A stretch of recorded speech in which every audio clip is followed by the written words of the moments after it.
오늘 주신 하나님의 말씀 봅니다. 누가복음 10장 38절에서 42절까지 신약성경 누가복음 10장 38절에서 42절까지 신약성경 111면 되겠습니다. 제가 한 절 읽고 또 여러분들 한 절 읽고 이렇게 교독하겠습니다.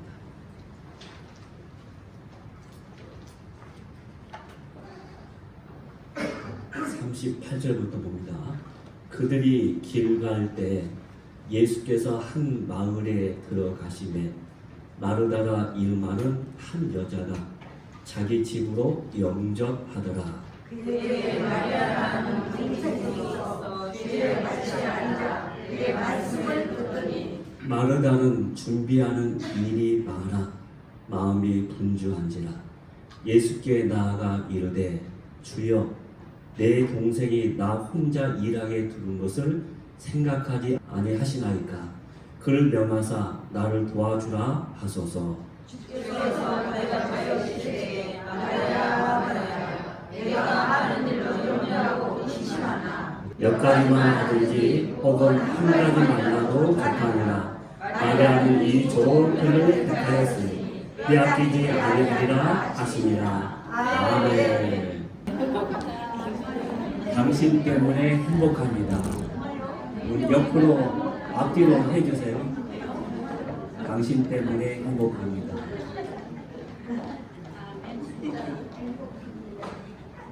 정말 행복하십니까? 여러분 집에서도 자주 하셔야 합니다. 집에서도 가끔 진지하게 당신 때문에 행복합니다. 그렇게 하셔야 합니다. 저는 할까요? 안 할까요? 네, 아내한테 물어보십시오.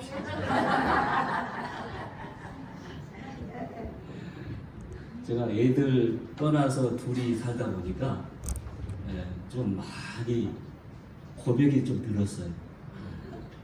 밥 먹을 때나 가끔 고마운 마음이 들 때 합니다. 하트도 그리고요. 제가 원래 성격이 그런 성격이 아니에요. 마음 또한 저희 부모님 집에서 자랐기 때문에 그 표현하는 것을 참 못했어요. 어렵고. 참 전 듣는 것을 참 좋아하고 말하는 것을 어릴 때부터 잘 못했어요. 근데 지금은 제가 이게 교회 담임 목사로 또 그렇게 막 표현하고 그런 게 전혀 좀 낯설은 그 모습인데 또 우리가 믿음의 사람은 자꾸 이렇게 하다 보면 그게 변화가 되더라고요. 그런 고백은 많이 하면 할수록 좋잖아요. 어느 누구든지. 우리 교회 안에서도 가끔 우리 장로님 보거나 우리 또 연세 많으신 우리 권사님들 보시면서 당신 때문에 행복합니다. 그러면 권사님들 막 기분 나빠가지고 뭐 당신? 뭐 그렇게 할 사람은 없을 거예요. 그래서 가끔 그렇게 고백하면서 우리 교회가 정말 가정 같은 교회로 하나님 앞에 더 쓰임 맡길 주의 이름으로 축원합니다. 아멘. 영국 런던에 가면은 웨스트민스터 채플이라는 교회가 있습니다. 그런데 그곳에서 오랫동안 목회를 해왔던 캠벨 몰간 목사님이 계셨습니다. 근데 그런데 이분의 삶에서 가장 큰 기쁨 가운데 하나가 뭐냐면 자기의 사랑하는 딸과 함께 가까운 하이드라는 공원에 가서 산책하는 거예요. 그래서 매일 오후 저녁 때 되면은 사랑하는 딸을 붙잡고서 손을 잡고서 같이 산책하는 게 가장 큰 기쁨이었고 기다리는 시간이었습니다.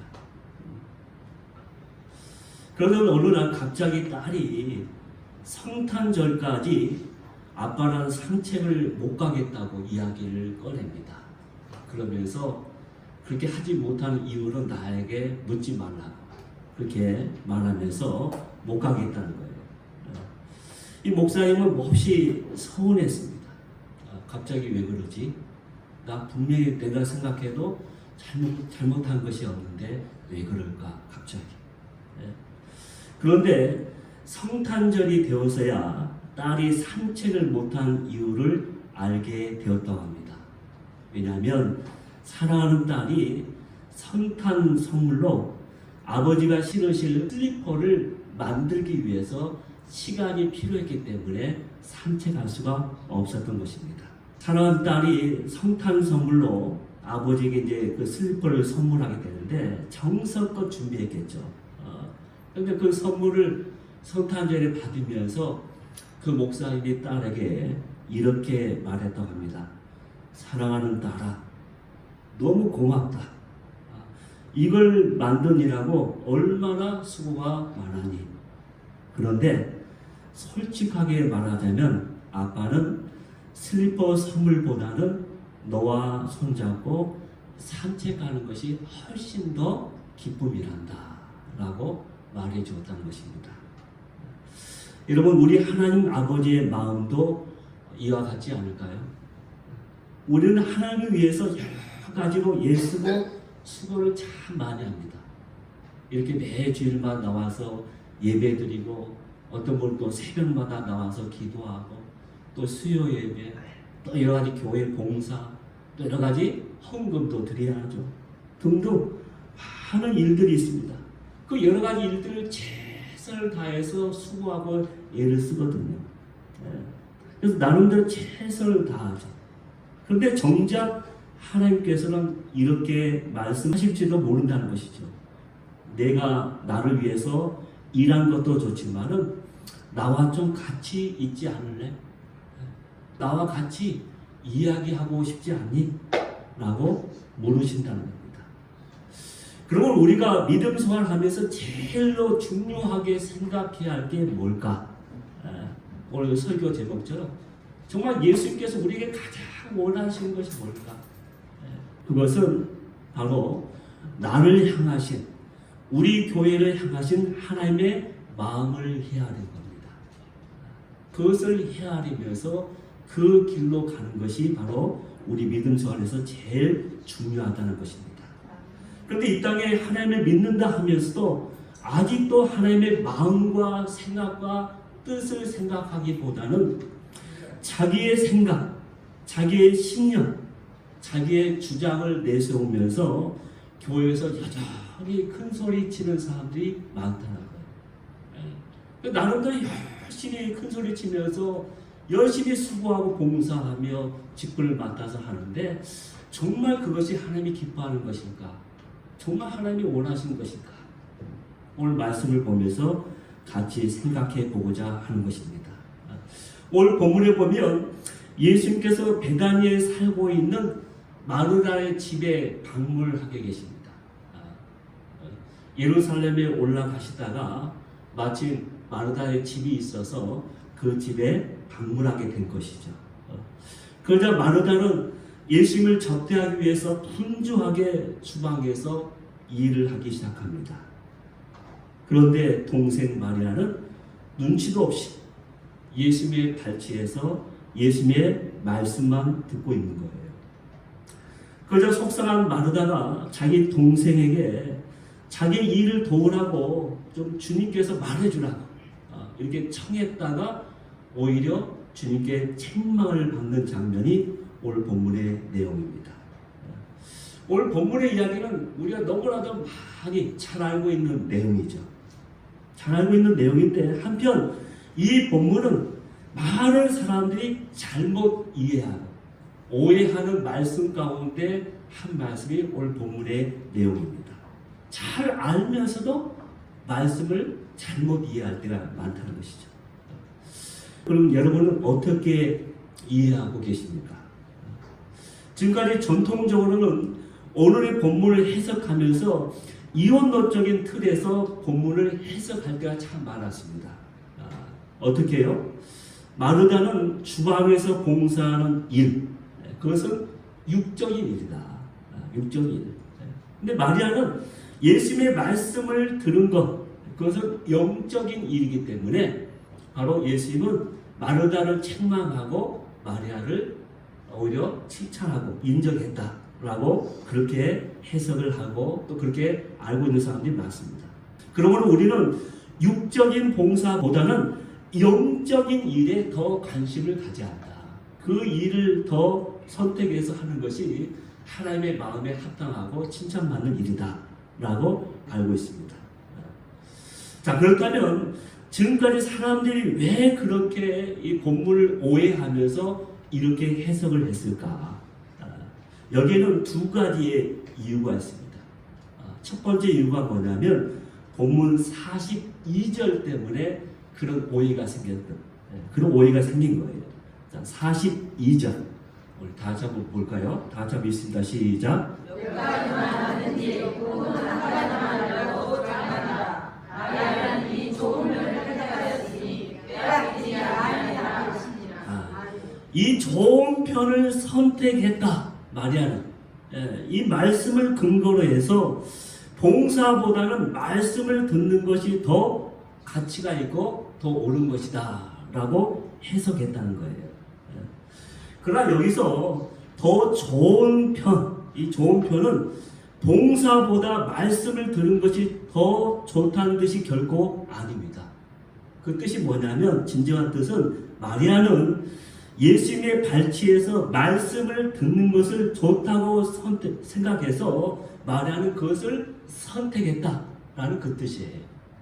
마리아는 자기에게 더 좋은 편, 말씀 듣는 좋은 편을 선택했다라는 뜻에서 이 좋은 편이라는 단어가 거기서 쓰이게 된 것입니다. 그리고 또 본문을 그렇게 해석할 수밖에 없었던 또 다른 이유가 있는데 그것은 사도행전 6장 2절에서 4절 말씀 때문에 그렇게 해석을 했습니다. 자, 사도행전 6장 2절에서 4절까지 말씀 좀 긴데요. 우리 다 같이 한번 읽겠습니다. 12사도가 모든 제자를 불러 이르되 우리가 하나님의 말씀을 제쳐놓고 적들을 붙잡는 것이 나타나지 아니하니 형제들아 너희 가운데 성령과 지혜가 충만하여 칭찬받는 사람 7을 택하라. 우리가 이 일을 그들에게 맡기고 우리는 오로지 기도하는 일과 말씀 사역에 힘쓰리라. 아멘.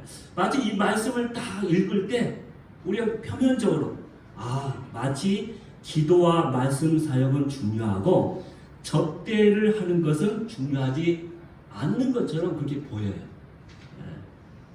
물론 기도와 말씀 사역이 접대하는 것보다는 중요하고 더 우선되어야 하죠. 교회에서. 그러나 이 말씀의 진정한 의미는 그게 아니라는 겁니다. 접대보다 기도와 말씀 사역이 더 중요하다고 말하는 것이 아니라 이 말씀의 진정한 의미는 교회 사역에 있어서 바로 분담을 해야 한다. 그런 차원에서 이 말씀이 있는 거예요. 그래서 기도하는 사람이 있고 또 말씀 사역하는 사람이 있고 또 접대하는 사람이 있고 또 재정을 보는 사람이 있고 봉사하는 사람. 그래서 교회는 서로가 분담해서 교회가 서로 봉사하고 교회를 세워 나가야 한다. 그런 뜻에서 오늘 말씀이 주어진 거예요. 근데 사람들은 사도들이 기도와 말씀 사역을 하다 보니 바빠서 그 일을 이제 그 일을 못하게 되니까 나머지 사람들을 세워서 그 일을 했는가 보다. 이렇게 하면서 또 그렇게 오해되는 잘못된 해석을 하게 되었다는 것이죠. 사실 당시의 상황은 마르다가 음식을 준비하는 과정에서 동생 마리아가 그녀를 돕지 않고 있으니 우리가 생각해도 당연히 예수님께서 동생의 말에서 자신을 마르다를 도우라고 요청할 만한 충분한 상황이었잖아요. 그 상황상. 그런데 여기서 우리가 주목해야 할 것이 하나 있는데 그것은 뭐냐면 예수님께서도 이런 모든 사실을 충분히 다 알고 계셨다는 거예요. 다 알고 계셨다는 거예요. 그런데 왜 마르다가 예수님께 요청했을 때 마리아에게 도와주라고 말씀하시지 않고 도리어 마르다를 책망했을까? 예수님께서 그 모든 상황을 다 알고 계시고 당시의 관습에 따라서 그렇게 하는 것을 다 알고 있는데 예수님은 왜 이렇게 마르다를 책망했을까? 마르다가 먼저 말씀을 들어야 하는데 말씀을 듣지 않고 주방에서 일만 했기 때문에 예수님께서 이렇게 책망했을까요? 그것은 결국 아닌 것 같아요. 그럼 무엇 때문에 예수님은 책망하셨을까요? 그 책망의 이유는 마르다가 주님을 어떻게 대접해 드려야 그분을 기쁘시게 하는지를 생각하지 않고 그냥 관습에 따라서 자기의 생각대로 예수님을 대접하려고 했기 때문에 책망을 받은 거예요. 다시 말해서 주님께서는 뭘 기뻐하실까? 뭘 원하실까? 그 마음과 뜻을 헤아리지 않고 그냥 마르다 자기의 관습에 따라서 또 자기의 생각에 따라서 자기가 정한 대로 하다가 그렇게 책망을 받았다는 거예요. 그러므로 오늘 본문을 통해서 우리는 분명히 주님께서 말씀하시고자 하는 분명한 메시지, 그 뜻을 알아야 한다는 것이죠. 무엇입니까? 주님의 일을 한다는 이유로 주님의 뜻을 생각하지 않고 자기의 생각대로 주장하고 그렇게 나서서는 결국 안 된다는 것입니다. 즉 무엇을 하든지 자기의 생각이 아니라 주님께서 원하시고 기뻐하신 일을 해야 한다는 거예요. 그것이 바로 주님께서 우리에게 원하시는 것입니다. 그렇습니다. 주님의 일을 아무리 열심히 할지라도 주님의 뜻과 무관하게 열심히 일하는 사람은 오히려 책망받아요. 왜? 더 많은 사람들을 넘어지게 할 위험성이 더 많기 때문에. 그래서 오히려 모르면서 열심히 하는 사람, 그래서 제일 무서운 사람이 무식한데 열심히 하는 사람이 제일 무섭대요. 차라리 안 하면 괜찮을 텐데 자기 혼자 그냥 그대로 망할 텐데 모르면서 열심히 하다 보니까 자기는 고사하고 여러 사람을 막 상처 주고 여러 가지 일을 만들고 많은 사람들을 힘들게 하는 경우가 많다는 거예요. 그래서 정말 그래서 우리 교회에서 중요한 것은 이 주님의 뜻을 아는 게 중요해요. 그 뜻을 알고 그 다음 우리가 최선을 다해서 열심히 봉사하는 게 중요하다는 거예요. 자, 그러면 우리가 마르다처럼 자기의 생각대로 행하게 되면 구체적으로 어떤 일이 일어나게 될까요? 오늘 말씀에 보면 첫째로 분주하게 된다. 분주해. 자기 생각대로 믿음 생활을 하는 사람은 분주해요. 분주합니다. 40절 말씀 볼까요? 40절 다 같이 한 목소리에 있습니다. 시작. 준비하는 일이 많아 마음이 분주합니다. 예수께 나아가 이르되 주여 내 동생이 나 혼자 일하게 둔 것을 생각하지 아니하시나이까 그를 명하사 나를 도와주라 하소서. 여기 보면 그 마음이 분주하지라. 분주하지라. 당시 유대인들은 집에 찾아온 손님들을 극진하게 대접하는 것이 하나의 관습이었습니다. 더구나 예수님께서 오셨기 때문에 이 주인격인 마르다가 최선을 다해서 준비하는 것은 지극히 당연한 일입니다. 근데 문제는 그것 때문에 마르다가 분주했다는 거예요. 그것 때문에. 여기서 이 분주했다는 말은 분주한 만큼 예수님께 집중하지 못했다. 예수님께 집중하는데 방해를 받았다라는 뜻입니다. 정말 중요한 것은 그 집에 오신 주님이 중요한 거예요. 주님. 근데 그 주님은 보지 않고 오히려 접대하고 대접한다고 생각하면서 부엌에서 막 바쁘게 움직이면서 주님에는 안중이 없는 거예요. 오히려 주님을 바라보고 주님께 나오는데 지금 방해를 받고 있는 거예요. 그게 문제였던 것이죠. 여러분, 때로 우리의 바쁨과 분주함이 주님을 점점 멀어지게 만들고 끝내는 놓쳐버릴 수 있다는 것을 기억해야 합니다. 누가복음 2장에 보면 6월절에 예수님의 어머니가 이제 12살 된 예수님을 데리고 예루살렘에 올라가는 장면이 나오게 됩니다. 명절을 지키기 위해서 올라가잖아요. 근데 돌아오는 길에 문제가 생겼어요. 무엇입니까? 당연히 일행 중에 있겠거니 했는데 예수님이 안 계신 거예요. 일행 가운데. 예수님을 잊어버렸어요. 그래서 누가복음 2장 44절에 보면 이렇게 그것에 대해서 말씀하고 있습니다. 44절 다 같이 한번 읽겠습니다. 동행 중에 있는 줄로 생각하고 하루길 간후에 친척과 아는 중자 중에 잣대. 여기 보면 뭐예요? 부모님들이 동행 중에 있는 줄로 생각하고 당연히 예수님이 나와 동행하는 걸로 생각했다는 거예요. 당연히 우리 믿음 생활 이렇게 할 때가 많아요. 당연히 하나님이 나와 함께 하시는 거지. 당연히 하나님께서 나에게 예배드리고 이렇게 내가 봉사하고 내가 기도하고 있으면 당연히 나와 함께 하시는 거지. 그러면서 때때로 너무나 당연히 그러다가 정작 중요한 그것을 놓쳐버린다. 그분을 놓쳐버린다.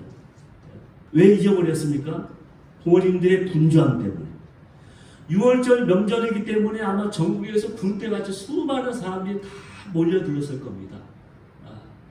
또 부모님, 예수님의 부모님은 또 자기의 친척들, 동네 사람들과 다 어울려서 함께 성전에 이제 올라가서 내려오는 길이에요. 그래서 그동안 오랫동안 어떻게 살았는지 서로 이야기도 주고받고 안부를 전하면서 바빴겠죠. 그러다 보니까 예수님을 놓쳐버린 거예요. 그러다 보니까 예수님이 부모들은 하루길을 가서야 예수님을 찾기 시작했다라고 말씀하고 있죠. 하루길을 갔어야 비로소 예수님을 잃어버린 걸 알게 되었다는 거예요. 그나마 하루길이기 때문에 망정이죠. 여러분, 주님은 우리가 많은 일, 위대한 일을 하면서 분주하기보다는 우리와 함께 계시는 것, 함께 있는 것을 원하십니다. 그러므로 우리는 오직 한 가지, 예수 그리스도께 집중해야 하는 것이죠. 그래서 히브리서 3장 1절에 이렇게 우리에게 말씀합니다. 다 같이 있습니다. 그러므로 함께 하늘의 부르심을 받은 거룩한 형제들아, 우리가 믿는 도리의 사도이며 대제사장이신 예수를 깊이 생각하라. 우리 삶 가운데 예수를 깊이 생각해라. 왜? 부르심 받은 사람은 누구나 그렇게 해야 한다는 거예요. 우리 믿음의 도리의 사도이며 대제사장이시기 때문에. 그 예수 그리스도를 깊이 생각해야 한다. 우리 삶 가운데. 근데 우리의 일상 가운데 우리는 얼마나 그런 예수님을 깊이 생각하면서 살았는가. 한번 우리 자신을 한번 돌아보기를 원합니다. 내 분주함 때문에 다 잊어버리고 전혀 상관없이 막 살다가 바쁘게 막 분주하게 살다가 겨우 주일날 되어서 교회에 와서야 아버지, 이런 사람이 얼마나 많은지 몰라요. 정말 하나님께서 원하시는 것은 교회 안에서의 삶보다는 우리의 일상 가운데 우리의 삶의 자리에서 하나님과 함께 동행하기를 원하셔요. 그곳에서 함께 그 모든 일을 하기를 원하시는 거예요. 히브리서 12장 2절에 이렇게 우리에게 말씀합니다. 다 하겠습니다. 믿음의 주요 또 온전케 하신 이 예수를 바라보자. 우리 삶 가운데 한결같이 집중해서 바라봐야 할 사람은 누구냐면 예수 그리스도예요. 예수. 네. 여러분 시간과 여러분 열정과 모든 것들을 얼마나 우리의 삶 가운데 그 예수님께 집중했는가. 그 척도에 따라서 그 분량에 비례해서 우리 믿음이 자라게 되어 있는 거예요. 네. 우리 믿음의 가치가 달라지게 되는 거예요. 내가 그만큼 시간을 들인 만큼, 내가 그렇게 노력한 만큼, 내가 그렇게 에너지를 들인 만큼 나의 믿음은 나도 모르게 쑥쑥쑥 자라는 거예요. 그냥 우리의 믿음이 자라는 거 아닙니다. 10년, 20년 세월이 지나도 똑같이 어린아이 신앙이 있어요. 어린아이 신앙이 있어요.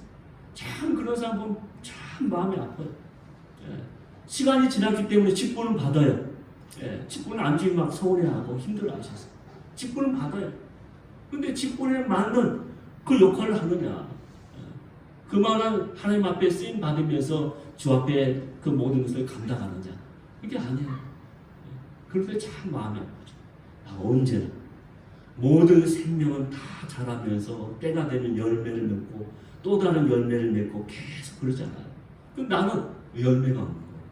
내 자신의 혼자, 내 스스로도 성장하지 못하고 내 스스로도 열매 내지 못하고, 그렇죠? 내 주위에 열매도 못 내고, 그러다 보니까 자꾸 오랫동안 믿음 생활 하는데 그냥 그게 그거예요. 그냥 그거예요. 그냥 습관에 따라서 의식에 따라서, 형식에 따라서. 그러다 보니까 믿음 생활에 점점 재미도 없고 기쁨도 없고 그 다음에 뭔가 움직이는 살아있는 것도 없어요. 그 옆에 있는 사람들도 똑같이 죽어가는 것이죠. 우리가 믿음을 하면서 그렇게 할 필요 없잖아요. 이왕 하나님을 향하여 내 믿음을 가졌고 부르심 받았으면 뭔가 우리가 생명을 얻고 정말 지난주에 설교처럼 생수의 강이 흘러넘치는 그런 풍성한 삶을 누려야죠. 그래서 내가 많이 가진 것을 말하는 거 아니에요. 우리 소유와 상관없는 거예요. 내 심령이 부자하고 내 인생에 그 모든 사람을 대할 때마다 부요한 거예요.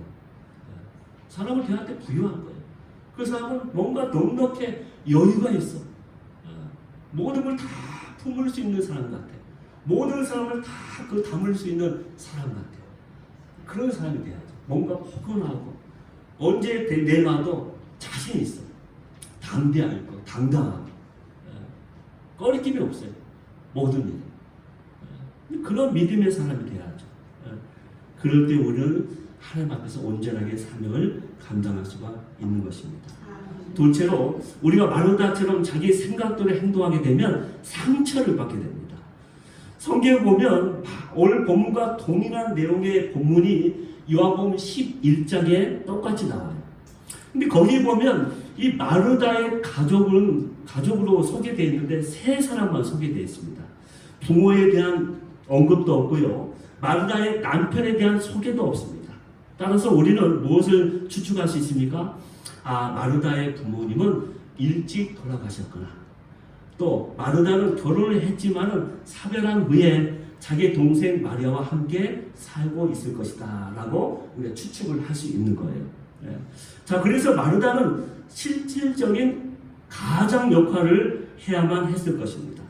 때문에 동생에게 자신의 음식 만드는 일을 도와달라고 요청도 했을 거예요. 아마 자기가 가장으로서 주인으로서 그 일을 한꺼번에 다 금방 해야 하기 때문에 마리아야 아마 도와달라. 오늘 본문에 나오진 않았지만 아마 그랬을 거예요. 그런데 마리아는 언니의 말을 듣지 않은 채 예수님의 발치에서 말씀만 듣고 있었던 것입니다.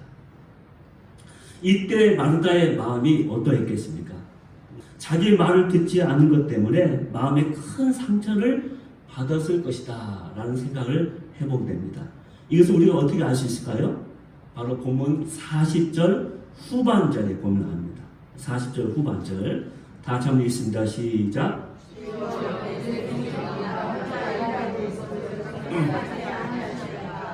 그를 명하사 나를 도와주라 하소서. 여기 보면 이 마르다의 음성에 목소리에 뭐가 가득 차 있습니까?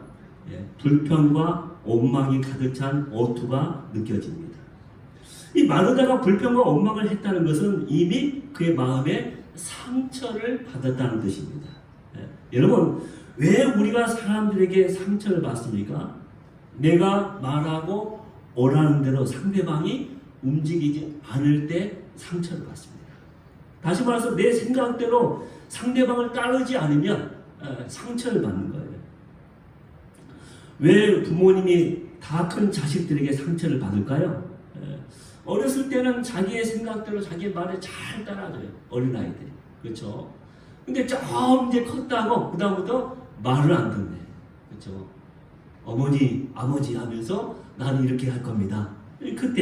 그때부터 힘들어지는 거예요. 그리고 우리가 상처를 받지 않기 위해서는 자신의 모든 생각과 기대를 먼저 내려놓는 게 중요합니다. 그리고 그 사람을 향한 하나님의 뜻을 찾고 그 뜻이 이루어지도록 오히려 동력자가 되어주는 거예요. 동력자가. 내 생각과 내 모든 것을 주장하고 그들에게 막 강제로 막 하려고 하는 것이 아니라 오히려 그 사람을 향하신 하나님의 뜻을 물으면서 오히려 내가 그 사람의 하나님의 동역자가 되어서 그 사람을 세워주는 일에 내가 도움을 주겠다라는 그런 마음가짐이 필요한 거예요. 그러면 그런 사람은 상처를 받지 않는 거예요. 그래서 우리 교회에 나왔는데 우리 힘들게 할 때가 있잖아요. 자꾸 눈에 거슬리는 행동을 해요.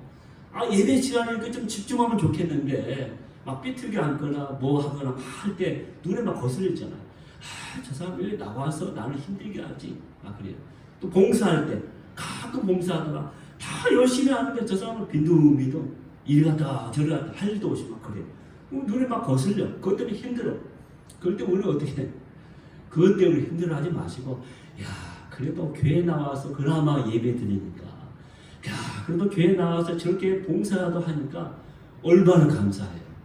그렇게 생각하면 편해요. 그렇게 여러분 기대를 팍 내려놓으세요.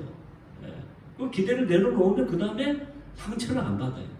괜히 여러분이 기대를 이만큼, 내가 이렇게 하니까 저 사람도 마땅히 이만큼, 아니 이만큼보다 더 많이 자꾸 요구하면서 그렇게 욕심내면서 하다 보니까 내가 괜히 기쁘게 예배드리면서 하나님께 감사하러 왔는데 오히려 그것 때문에 상처받고 막 내 마음이 힘들어지면 어떻게 됩니까? 잘못된 거예요. 잘못된 거예요. 그럴 때는 아예 편하게 생각하십시오. 그나마 교회에 나오니까 얼마나 감사해. 아무리 전도하고 전도해도 저 사람 나오지도 않는데 어떤 사람은. 근데 그 사람 나왔잖아요. 그러면 감사하죠. 그렇게 생각하면 마음이 편합니다. 셋째로 우리가 마르다처럼 자기 생각대로 행하게 되면 염려하고 근심하게 된다고 말씀하고 있습니다. 41절 다 같이 읽습니다. 주께서 대답하여 이르시되 마르다야 마르다야 내가 많은 일로 염려하고 근심하니, 여기 보면 염려하고 근심하라. 그래서 염려라는 말이 헬라어로 메림나오라는 뜻인데, 단어인데 그 뜻이 뭐냐면 어떤 뜻이 있어요? 나눠지다, 분열되다. 우리 생각과 마음과 우리 믿음이 나눠지고 분열되는 거예요. 우리 생각이 자꾸 나눠져. 우리 마음이 정돈되고 집중해야 하는데 자꾸 마음이 나눠져. 그게 염려예요. 그게 근심이에요.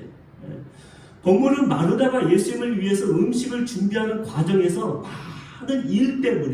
많은 그 일 때문에 염려하고 근심하게 되었다고 말씀하고 있죠. 도대체 마르다가 염려하고 근심할 만한 많은 일이 무엇이 있을까요? 무엇입니까? 지금 마르다는 예수님을 접대하기 위해서 음식을 준비하고 있잖아요. 그녀는 오직 한 가지 일을 하고 있을 뿐이에요. 어떤 것? 음식을 준비하는 것. 그 한 가지 일이에요.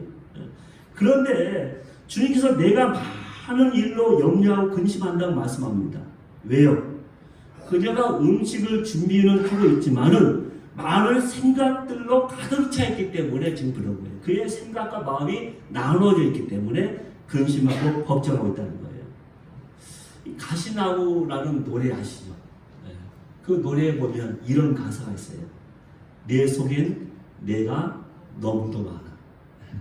내 속엔 내가 너무나 많아. 한 사람만 있어야 하는데 내 속엔 너무나 많은 내가 있어서 염려하고 근심하는 거예요. 자, 그렇다면 우리는 궁금합니다. 마르다는 음식을 준비하면서 과연 무슨 생각을 했을까요? 아마 자기도 자기 여동생처럼 예수님의 발치에서 말씀을 듣고 싶어 했을지도 모릅니다.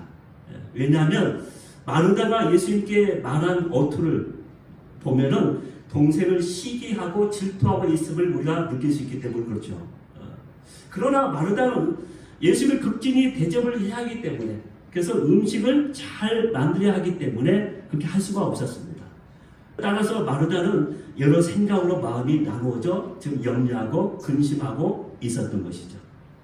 여러분, 주님은 우리에게 많은 일을 원하시는 게 아니에요. 그렇죠. 한 가지 일이라도 우리가 그것에 집중해서 기쁨과 감사로 그 일을 하기를 원하시는 거예요. 기쁨과 감사, 그냥 자원해서 그렇게 하기를 우리에게 원하십니다.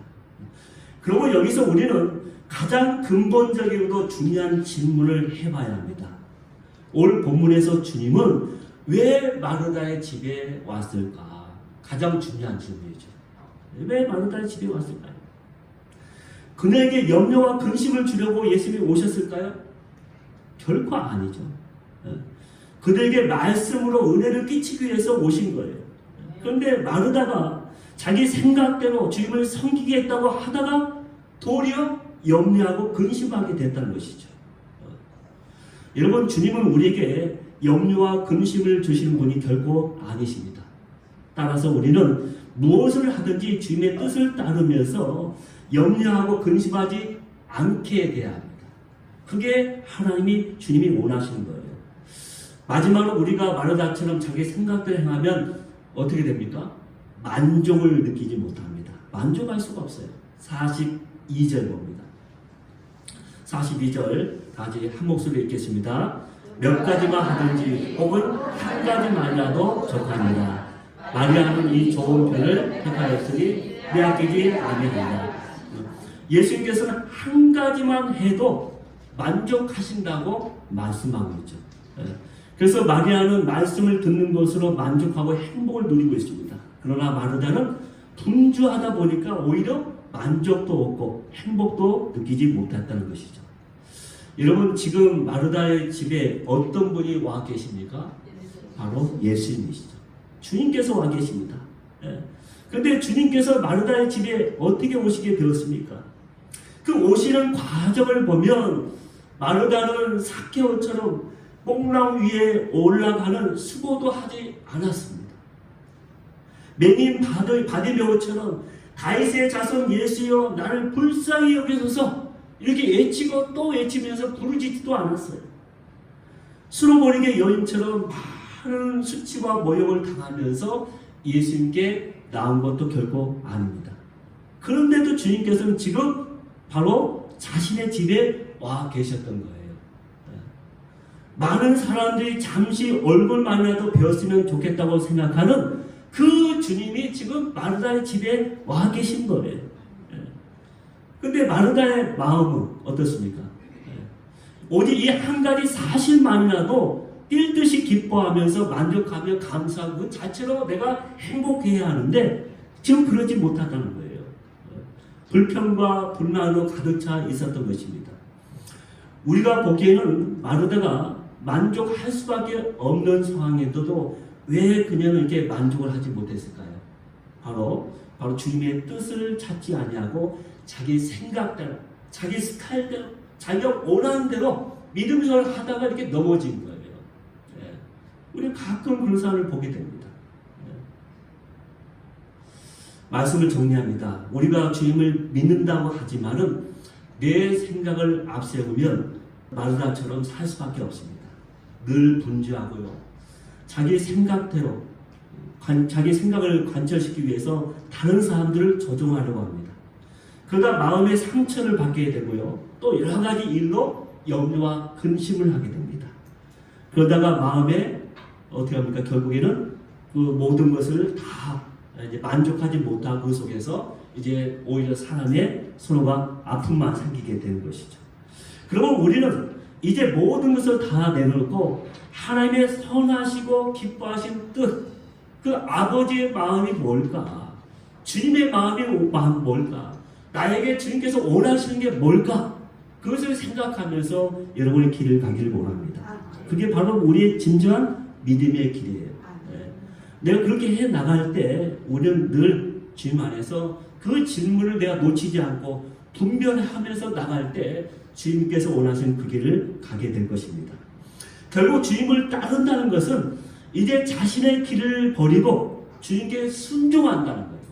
주님께 순종한다는 거예요. 여기서 주님께 순종한다는 것은 뭡니까? 이제 주님 앞에 모든 자신의 권리와 모든 특권을 다 내놓는다는 거예요. 자기의 생각과 고집과 모든 신념을 다 내려놓는다. 다 내려놓고 온전히 주님께 순종한다는 의미죠.